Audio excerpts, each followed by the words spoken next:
Iran ने America को या यूं कहें कि ट्रंप को किस तरह की डील के लिए कैसे मजबूर कर दिया, इस पर बहस छिड़ गई है। ओबामा के दौर के पुराने समझौते और अब होने वाले नए समझौते की तुलना की जा रही है। कहा जा रहा है कि कैसे ट्रंप खाली हाथ रह गए हैं, वे नई डील में कुछ खास हासिल नहीं कर पा रहे हैं।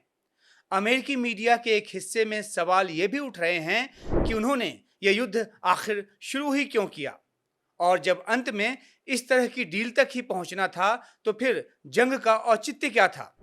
नमस्कार, मैं हूं उमाशंकर सिंह और आप देख रहे हैं उमाशंकर सिंह पॉइंट।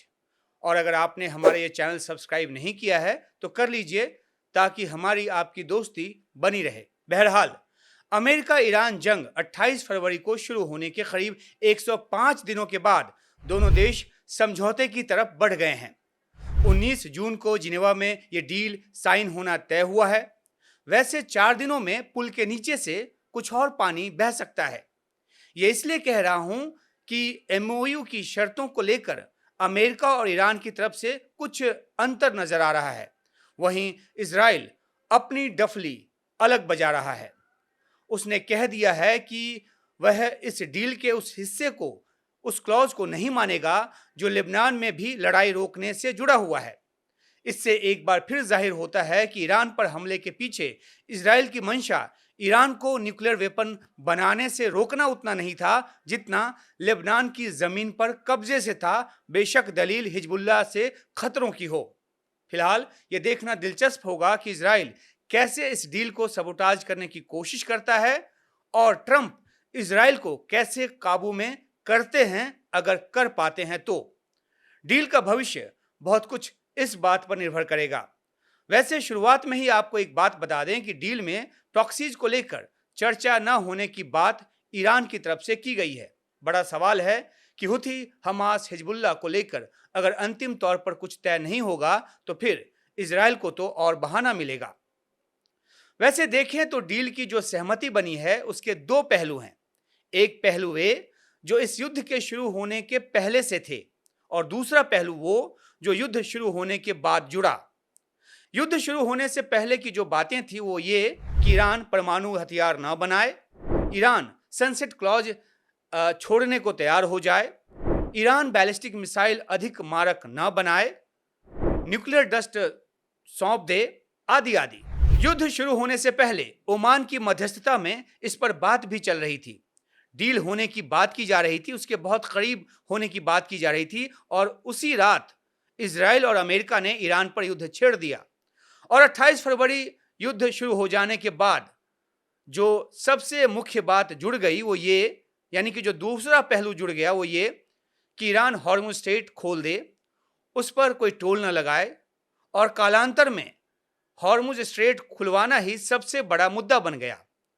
अमेरिका की तो छोड़िए, दुनिया की अर्थव्यवस्था की गले की वो फांस बन गया, और हॉर्मुज स्ट्रेट ही वह गले की नस साबित हुआ जिसे दबाकर ईरान ने अमेरिका, या एक बार फिर यूं कहें कि ट्रंप को अचेतावस्था में डाल दिया। ट्रंप ने फ्रस्ट्रेशन में आकर आओ देखा न ताओ ईरान पर आर्थिक नाकेबंदी लगा दी, लेकिन ईरान फिर भी नहीं झुका। इसलिए यहां मुख्य पॉइंट यह है कि ट्रंप ने ईरान पर जंग छेड़कर आखिर क्या हासिल किया। क्या वे अपने किसी ऐसे मकसद में कामयाब रहे जिसे बोलकर वे इस जंग में उतरे थे? मोटा सा जवाब है नहीं। वैसा तो बिल्कुल भी नहीं जैसा कि वे बोलते और बुदबुदाते रहे। उल्टा जिस ओबामा को, जिस जेसीपीओ के लिए वे गाली देते रहे, अब अमेरिकी मीडिया ही तराजू में ये तौल रहा है कि इस ग्रेट सेटलमेंट, जी हां, यही शब्दावली ट्रंप इस्तेमाल करते हैं, ग्रेट सेटलमेंट, तो इस ग्रेट सेटलमेंट की शर्तें जो हैं वो जेसीपीओ से बढ़िया हैं या खराब हैं। अमेरिकी मीडिया का एक तबका मान रहा है कि अगर खराब नहीं है तो उससे बेहतर भी कुछ नहीं है। युद्ध पर 3.5 महीने का समय लगाने और खरबों डॉलर बहाने के बाद भी, अपने कई एफ सीरीज के विमान और अपाचे जैसे हेलीकॉप्टर गंवाने के बाद भी ट्रंप उन मकसदों को हासिल नहीं कर पाए जैसा कि वो चाहते थे। ईरान की तरफ से जिन 14 सूत्री एमओयू की बात की गई है उसमें दावा किया गया है कि अमेरिका और उसके सहयोगी ईरान के रिकंस्ट्रक्शन के लिए $300 बिलियन का प्लान पेश करेंगे। हालांकि ये सीधे तौर पर कोई मुआवजा नहीं होगा जिसकी मांग ईरान करता रहा है, लेकिन अंतर्राष्ट्रीय निवेश की बात है जो युद्ध से तबाह ईरान के पुनर्निर्माण के काम आएगा। अमेरिका इसे कंपनसेशन की बजाय इन्वेस्टमेंट फंड का नाम दे रहा है। तो समझ रहे हैं ना आप, इससे ट्रंप का चेहरा भी बचा रहेगा और ईरान का काम भी हो जाएगा।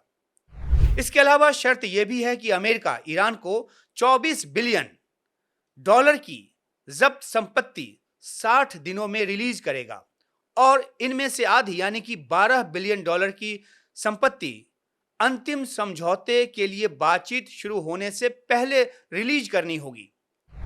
तो याद है ना कि ट्रंप कैसे कहते रहे हैं कि ओबामा ने विमान भर भर कर ईरान को डॉलर भेजे, प्रतिबंधों को हटाकर ईरान को मालोमाल कर दिया, और ऐसी बातें कर वे 2015-16 के joint comprehensive plan of action यानी कि JCPOA डील को बेकार बताते रहे हैं। और तभी 2018 में वे इससे बाहर भी आ गए।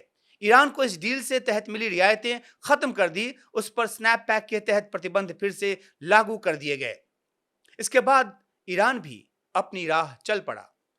ईरान के उप विदेश मंत्री गरीबाबादी जब हाल में भारत आए थे तो उन्होंने हम पत्रकारों से बातचीत की थी और उस दौरान उन्होंने कहा था कि ईरान ने यूरेनियम संवर्धन की सीमा 60% और उससे अधिक बढ़ाकर बम बनाने लायक तक ले जाने का फैसला एक बदले की कार्रवाई के तौर पर किया था, क्योंकि उस पर फिर प्रतिबंध लगा दिए गए थे, उसे आर्थिक तौर पर पंगु बना दिया गया था।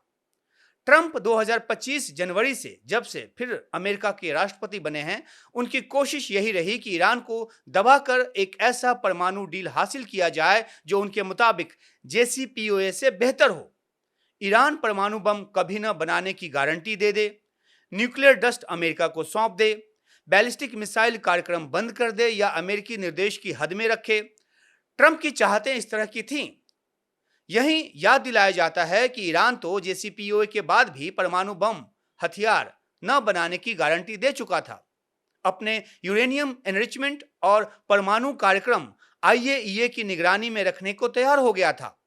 बल्कि वो तो यहां तक कहता रहा है कि खामेनेई डॉक्ट्रिन जो है वो परमाणु बम बनाने की बात ही नहीं करता है, उसका कभी मकसद परमाणु हथियार बनाना रहा ही नहीं है। लेकिन अमेरिका और उसके इजराइल जैसे सैटेलाइट सहयोगी दोनों ईरान को शक की निगाह से देखते रहे हैं, शायद आगे भी देखते रहें। तो फिर सवाल वही है कि ट्रंप को हासिल क्या हुआ है। अगर हॉर्मुज स्ट्रेट खुलने की बात करें तो यह तो बंद ही इसलिए हुआ क्योंकि अमेरिका ने युद्ध छेड़ा, ईरान में तबाही मचाई, और यह तो युद्ध के बीच पहले भी खुल जाता अगर अमेरिका ईरान की आर्थिक नाकेबंदी हटा लेता। इस तरह का एक समझौता होते होते रह गया था जब पाकिस्तान में बातचीत चल रही थी। लेकिन अब खुल रहा है तो कोई अमेरिका या ट्रंप की उपलब्धि नहीं है, इसे अमेरिका या ट्रंप की उपलब्धि नहीं मानी जा सकती, बल्कि इस मायने में तो ये नुकसान ही है कि ईरान जो है वो हॉर्मुज स्ट्रेट में टोल लगाने की जिद पाल बैठ गया है।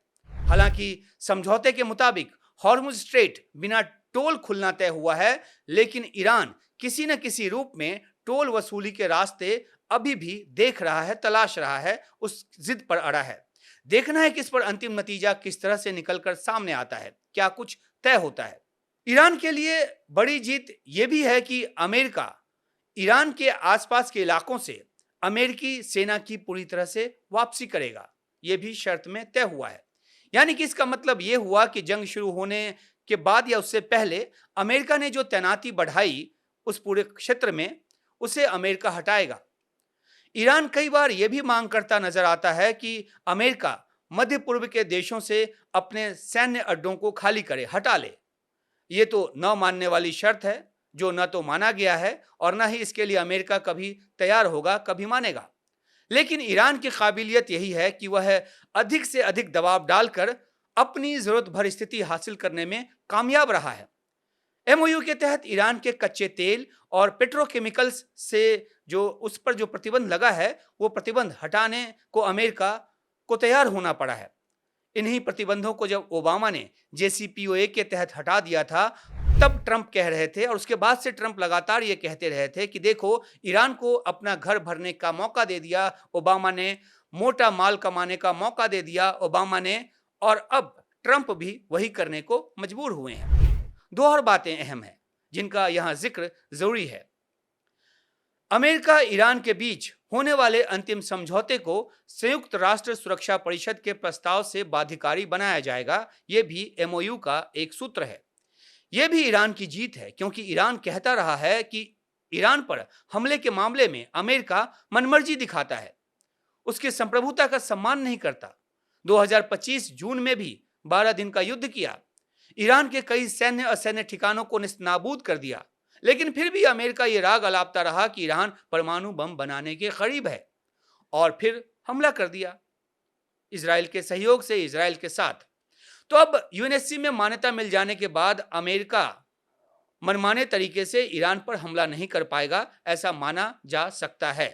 करेगा तो जाहिर सी बात है कि ये यूएनएससी प्रस्ताव का उल्लंघन माना जाएगा। और आखिरी बात, 19 जून को बेशक अमेरिका ईरान समझौते पर दस्तखत हो जाए, लेकिन अंतिम समझौते के लिए बातचीत की जो 60 दिनों की समय सीमा रखी गई है, वो बातचीत तब तक शुरू नहीं होगी जब तक अमेरिका ईरान की जब्त संपत्ति में से आधी रिलीज नहीं कर देता, अमेरिकी नाकेबंदी पूरी तरह से खत्म नहीं कर देता और ईरानी तेल पर लगा प्रतिबंध हटा नहीं लेता। तो फिर अंतिम डील जो होगी 60 दिनों की बातचीत के बाद, उसमें क्या बचता है? क्या बातचीत होगी? परमाणु हथियार को लेकर, और हां, ईरान के पुनर्निर्माण को लेकर। यानी कि परमाणु डील को लेकर जो बात होनी है, जो डील युद्ध शुरू करने के पहले का मुख्य मकसद था और जो बातचीत युद्ध शुरू करने के पहले चल रही थी, बात अब वहीं पर आकर अटक गई है। जो बातचीत आगे होगी वो उसी पर होगी। और शायद ऐसी ही स्थिति के लिए शास्त्रों में कहा गया है कि 9 दिन चले 2.5 कोस। अमेरिका के मामले में इसे थोड़ा बदल कर कहा जा सकता है 100 दिन चले 2.5 कोस। इसलिए एमओयू की जो रूपरेखा ईरानी मीडिया के हवाले से सामने आई है और जिस पर अमेरिकी मीडिया चर्चा कर रहा है, उसे एक तरह से ईरान की जीत के तौर पर देखा जा रहा है और ट्रंप की जिद की हार मानी जा रही है।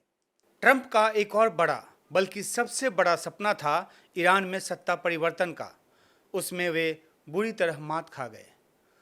उनके ही शब्दों में कहें तो उन्होंने ईरान की सेना ख़त्म कर दी, ईरान की नेवी ख़त्म कर दी, ईरान की लीडरशिप ख़त्म कर दी, सुप्रीम लीडर तक को मार दिया, लेकिन वो ईरान में सत्ता परिवर्तन नहीं कर पाए।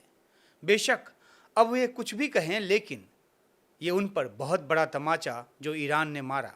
और हाँ, वे ईरान के तेल संसाधनों पर नज़र गड़ाए बैठे थे, खार्ग द्वीप पर कब्जे की बात करते थे। ये सब सपना ही रह गया। ईरान के सामने डील के लिए मजबूर होना पड़ा। आपको हमारा वीडियो अच्छा लगा हो तो कमेंट कीजिएगा, चैनल सब्सक्राइब कीजिए, बेल आइकॉन ऑन कीजिए और देखते रहिए उमाशंकर सिंह पॉइंट। फिलहाल नमस्कार।